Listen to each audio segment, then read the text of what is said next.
Hi, I'm Greg Milner. This is another segment in regard to selling in store. And, it's an interesting point because often the most experienced seller in the business is the owner or manager. And they're the busiest often on the workbench or with all the other duties that the responsibility holds. So it's often a younger staff member that's fronting the buying public.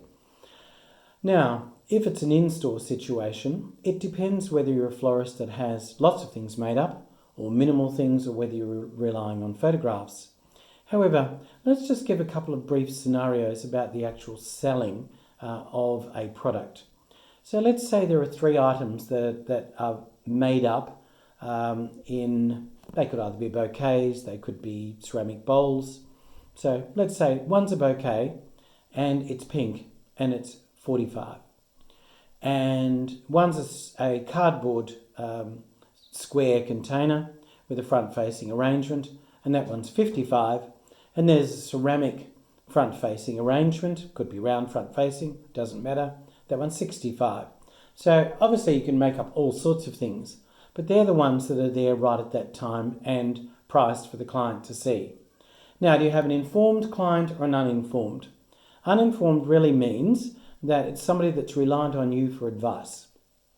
An informed client knows what they want. They know their flowers. They know what will last, what won't last, what's in season, what isn't. That's your informed client.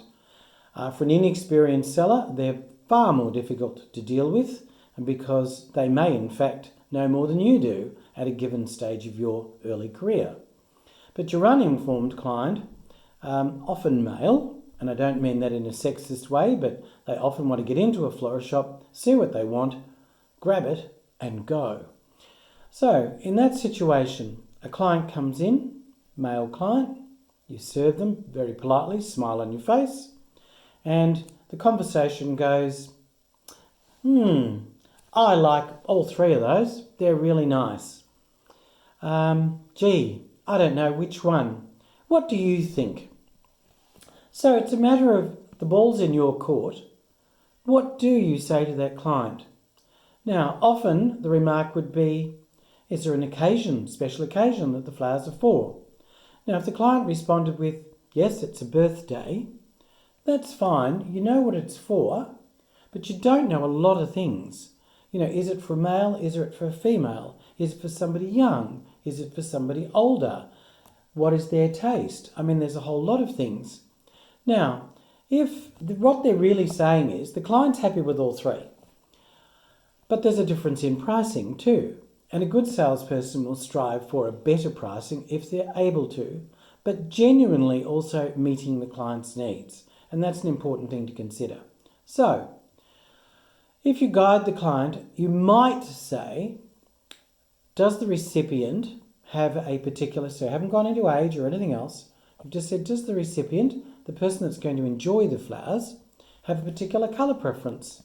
Now, you'll often find a client will go, okay, that's interesting. Yeah, she likes pinks. Now, in this instance, if we think back, pink was our cheapest one. So, more than likely, some employers might say, you walked into a bit of a trap there. But if you're trying to be really genuine, then it's really a case of that one possibly will suit the recipient the most. But the buyer has the potential to spend more. So you can either suggest that, well, the 65's got roses in it, this one doesn't, and we do have lovely pink roses today.